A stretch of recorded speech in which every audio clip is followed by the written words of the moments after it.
الحمد لله والصلاة والسلام على رسول الله.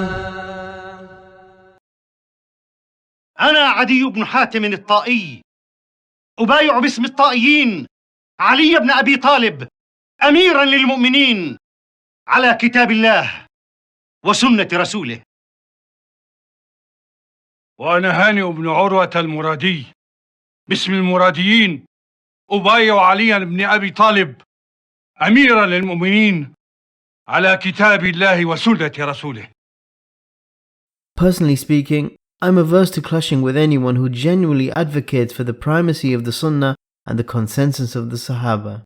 I'd much rather spare my arrows for those who brazenly and unashamedly promote a version of Islam which follows other than the path of the believers, the companions, those who do not even pretend to follow them in excellence. But if we contradict the orthodoxy we claim to represent, our errors should be called out and corrected. That's part of the game. Mess up in public, hope someone will notice, and show you where you need to clean up. One issue over which the citizens of Cyberstan have made a great big mess is khuruj. Linguistically, khuruj literally means going out, exiting. In a general shar'i sense, it means to revolt, to rebel, to rise up against the state by word or deed. Technically, istilahan, khuruj is to undermine or renounce one's sworn allegiance to one's sovereign authority. A failure to grasp the distinctions between these definitions is one of the factors that has led to much of the mess Muslim YouTubers have made in the minds of their audience on the issue. That, and what we will address in this series, inshallah, is balance, or lack thereof, a disregard for context and consequence, a violation of Islamic principles when broaching the topic, and a total misreading of the fascinating history of the formative first century of Islam. And in addressing this topic in a manner which should make it more meaningful for the viewer, we will routinely respond to what others have already put out there. So with that being said, consider this girgir from the Gaji, who calls himself Bro Haji. When the ulama were writing, the classical ulama in the past, when they were writing about the system of governance, about rulers, wulat al-umur, sultan, al-umara, wuzara, etc., they were referring in the context of a khilafah. Okay? They weren't referring to any other system of governance apart from a khilafah. Today's Muslim majority states and nominal Muslim rulers are a far cry from even the most diminished of the Islamic states of the past. This is true, but it's also irrelevant. The guidance with which Allah sent His Messenger Muhammad ﷺ was and is for the betterment and salvation of mankind for all time till the end of time. If today's ummah is afflicted with the misrule of mischievous despots, then the Prophet ﷺ has already informed us about them and taught us how to deal or no deal with them through numerous hadith. Do these hadiths, apply to a ruler, a Muslim ruler that applies the capitalist system of governance? Does it apply to the ruler that applies a Marxist system of governance? Does it apply to the ruler that applies a communist system of governance, etc., etc., or the secularist or the secularism system of governance? I'm just asking, does it apply to them? This is a good question, and it returns to the questioner. If the ahadith relating to the rights and responsibilities of the ruler and the rules become void outside of a khilafah, as is being intimated, then this would mean the Prophet's prescriptions on sovereignty became redundant a mere 30 years after his passing, because that's when the sunnah restricted definition of the khilafah ended. Allah's Messenger ﷺ foretold, "There will be prophethood amongst you for as long as Allah wills, then Allah will raise it when He wills to raise it. Then there will be khilafah, caliphate, upon the methodology of prophethood, and it will remain amongst you as long as Allah wills it to remain, and He will raise it when He wills to raise it. Then there will be a biting dominion amongst you for as long as Allah wills it to be, and then He will raise it when He wills to raise it. Then there will be tyrannical dominion among you, and it will remain with you as long as Allah wills it to remain, then He will raise it when He wills to raise it. Then there will return the khilafah upon the methodology of the prophets."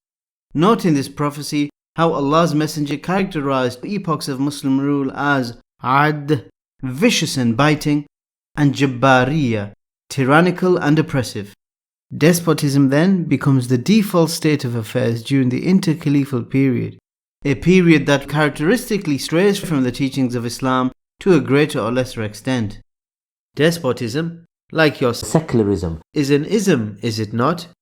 And if we move to a wider linguistic definition, so that Khilafah becomes a synonym for all Muslim polities unconditionally praised by the Prophet, then we add only a couple of decades to include Muawiyah's reign, which was a kingship of mercy, as evidenced in his sallallahu alaihi wasallam saying, "The first of this affair, meaning Islam, will be prophethood and mercy. Then there will be caliphate and mercy. Then there will be kingship and mercy." So what we're saying is the general ruling, okay, or the general understanding of the scholars was that when they were mentioning all of these things, they were referring it in the context of a khilafah. Okay, they were referring to it in a context of a khilafah. That was the system of governance at the time. Now we've got 58 nation states. Okay, 58 nation states, and you're applying these ahadith and these prophetic ahadiths on rulers who implement system of governance which is un-Islamic, obviously Marxist, capitalist, etc., etc. Well, after Muawiyah's reign, we had dynastic succession, a foreign body syncretized onto Islamic praxis. Qaysariya, Caesarism, as the companion and son of the great companion Abu Bakr called it. Caesarism, like your Marxist, capitalist systems, is an ism, is it not? Furthermore, if the desire is to return to the pure sunnah in imama, wilaya and hakimiyya, in leadership, governorship and legislative rule, then the means toward that political revival must also be in accordance with the pure sunnah. As the sunnah clearly explains, Khilafah will return upon that prophetic methodology which ushered it in the first instance. Therefore, we can say categorically that the Khilafah will not return through khuruj or political violence, because it was never established through violence in the first place. A transition of power that is peaceful and popular is the only mechanism of advancing from one Muslim sovereign to the next, which is 100% in accordance with the Sunnah and the divinely inspired texts. Something that looks like this. أنا الزبير بن العوام القرشي الأسدي أبايع علي بن أبي طالب أميرا للمؤمنين على كتاب الله وسنة رسوله. أنا طلحة بن عبيد الله القرشي التيمي أبايع عليا بن أبي طالب أميرا للمؤمنين على كتاب الله وسنة رسوله. أنا عبد الله بن عمر بن الخطاب القرشي أبايع علي بن أبي طالب أميرا للمؤمنين على كتاب الله وسنة رسوله.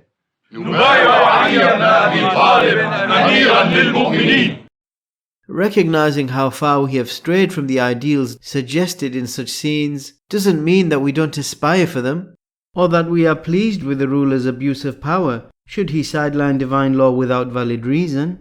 We're simply recognizing the power dynamic between the ruler and the ruled being overwhelmingly in favor of the former. Besides, we have conviction in Allah's divine justice, whether we see it in this life or the next. He, Allah, will call to account the Imam, the leader, slacking on the job and reneging on his pastoral obligations, much less his treachery to the deen, precisely because Allah alone has uncontested power and sovereignty over the tyrannical sovereigns in the earth. The companion, Hudhayfah bin al-Yaman, said, "There will be leaders who will punish you, and Allah will punish them." And as Allah's Messenger ﷺ said, "There is no servant whom Allah has placed in authority over the people's affairs, and he does not deal with them sincerely, except that he will be denied even the scent of paradise." فمن يعمل مثقال ذرة خيرا يره ومن يعمل مثقال ذرة شرا يره. So whosoever does good equal to the weight of a seed shall see it, and whosoever does evil equal to the weight of a seed shall see it. Here the Quran speaks of the harvest of the hereafter, when we will inevitably reap what we sow of good and evil seeds. But we also have a duty of enjoining that good and forbidding evil. وَلْتَكُنْ مِنْكُمْ أُمَّةٌ يَدْعُونَ إِلَى الْخَيْرِ وَيَأْمُرُونَ بِالْمَعْرُوفِ وَيَنْهَوْنَ عَنِ الْمُنْكَرِ وأولئك هم المفلحون. Let there arise from you a people enjoining good and forbidding evil, and it is they who are successful. Remember the hadith Sleepy Joe cited? Whomever among you sees a wrong, let him change it with his hand. If he is not able, then with his tongue. If he is not able, then with his heart. And that is the weakest of faith. We've another hadith in the same genre where Allah's Messenger sallallahu alaihi wasallam said, "Never was a prophet sent by Allah to a nation before me except that he had from his people disciples and companions who followed his sunnah and obeyed his command. Then came after them their successors who said what they didn't practice and practiced what they hadn't been commanded. فَمَنْ جَاهَدَهُمْ, so whoever strives against them, makes jihad against them with his hand, is a believer. And whoever strives against them with his tongue is a believer. And whoever strives against them, makes jihad against them with his heart, is a believer. And beyond that, there is not even a mustard seed's worth of faith." Forbidding evil by the hand, changing it, making jihad against it, means physically, by force. And this is generally understood to be the remit of the state. As the late 16th century Ottoman scholar of hadith, the Muhaddith Mullah Ali al-Qari transmitted, "This is what some of our scholars have said. The first order of changing evil by the hand is for the leaders. The second, to change by the tongue, is for the scholars. And the third, to hate in one's heart, is for the generality of the believers." But what if that state is the evil? Should not then the people revolt, that is, make khuruj against the Muslim authority? Does not khuruj against oppressive rule fall under the rubric of forbidding evil?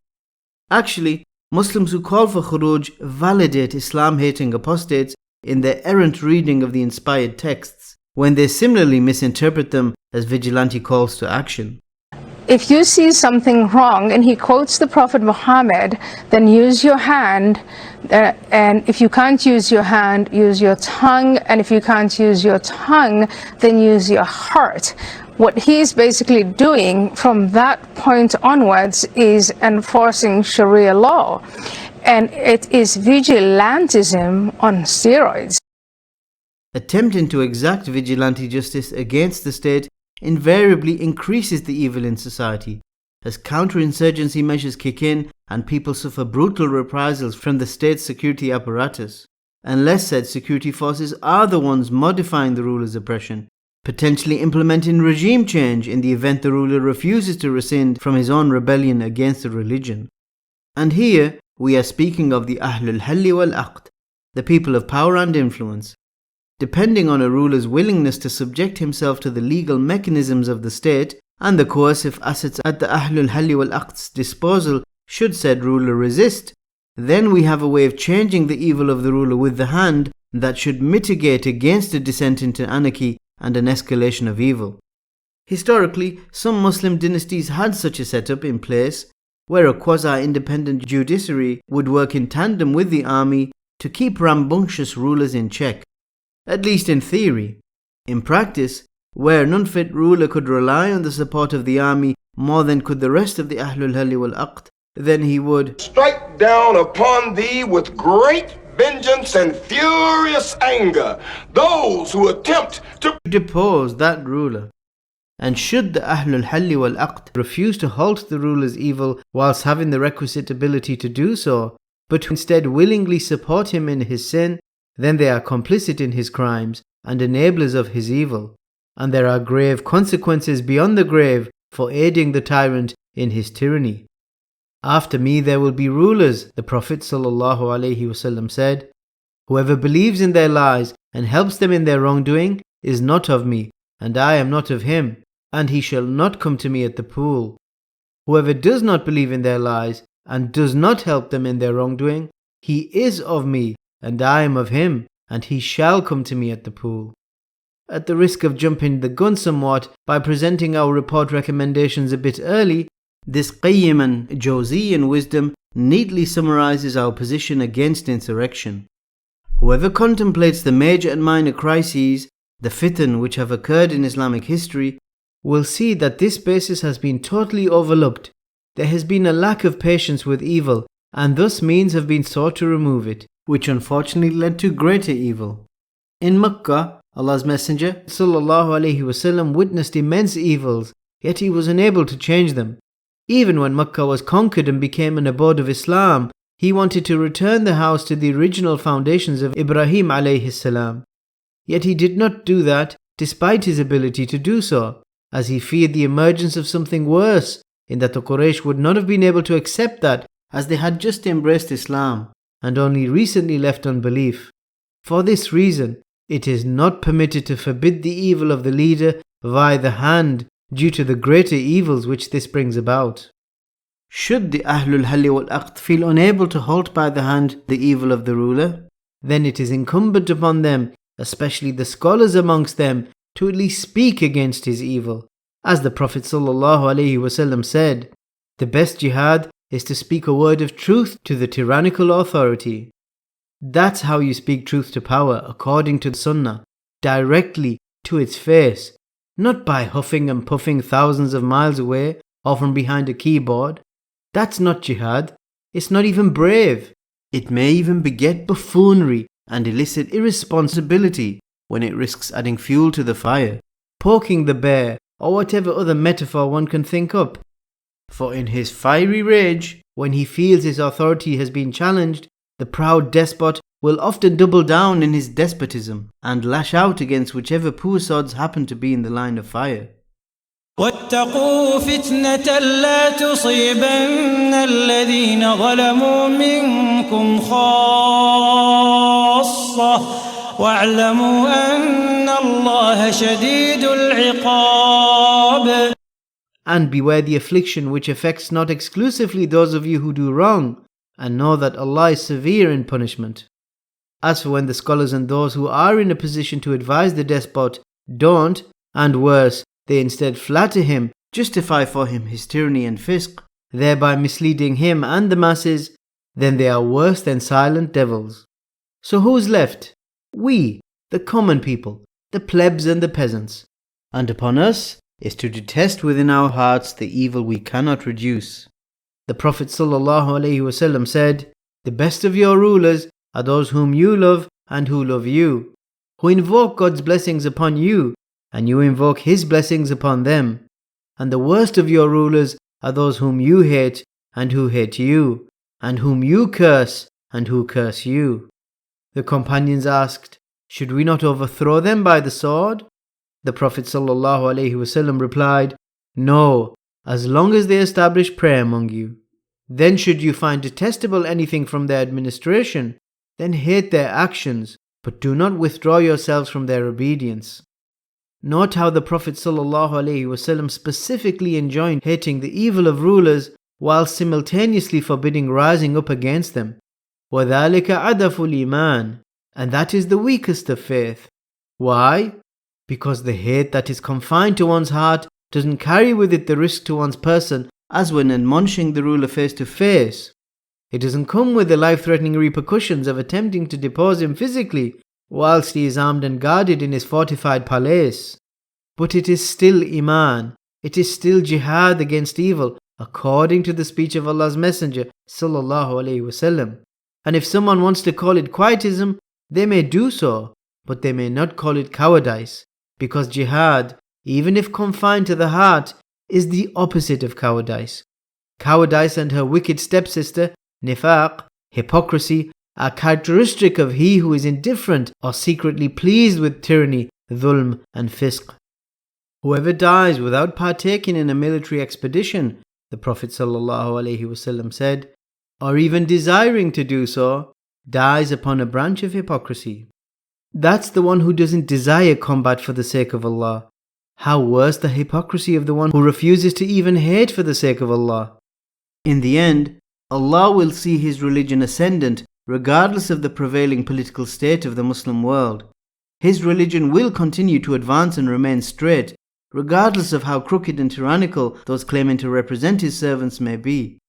This matter will not cease to remain straight, the Prophet ﷺ said, until the hour is established. What is incumbent upon us is to face any and every situation with steadfastness upon the truth according to the Sunnah of the beloved Messenger, as it is through the example and instruction of Muhammad sallallahu alaihi wasallam, the leader and teacher of all mankind, wherewith guidance is obtained and an everlasting victory is gained. هو الذي أرسل رسوله بالهدى ودين الحق ليظهره على الدين كله ولو كره المشركون